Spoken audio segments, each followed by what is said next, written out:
নমস্কার, আমি মানিক বিশ্বাস, আমার ওয়াইফ স্বাগতা দেবনাথ। আমরা প্রথমত যখন জানতে পারি ডক্টর ফার্স্টবিরের কথা, সেটা হচ্ছে আমাদের একজন স্যার আছে কল্যাণী বিশ্ববিদ্যালয়ের অধ্যাপক ডক্টর সুখেন বিশ্বাস।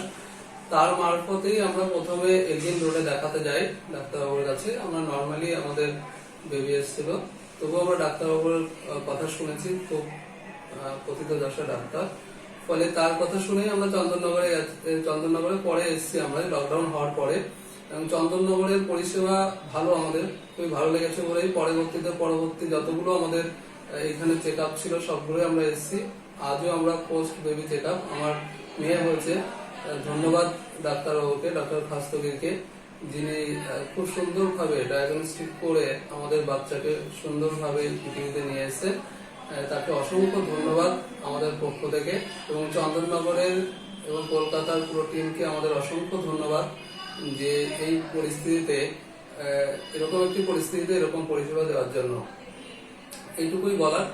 এরপরে আর যেটা আমাদের বেবি আমরা চেয়েছিলাম তখন থেকে আমরা চেয়েছিলাম আমাদের মেয়ে হোক।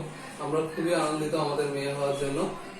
সবকিছু মিলিয়েই আমরা বলতে পারি যে বার্থের যে পরিষেবা, সেই পরিষেবা সব জায়গায় একই রকম, কলকাতা, চন্দননগর সব জায়গায় একই রকম। ফলে সেই পরিষেবাতে আমরা খুশি, এবং ডক্টর গৌতম খাস্তগিরকে আমরা অনেক অনেক ধন্যবাদ জানাচ্ছি এরকম একটি প্রতিষ্ঠান গড়ে তোলার জন্য। ধন্যবাদ।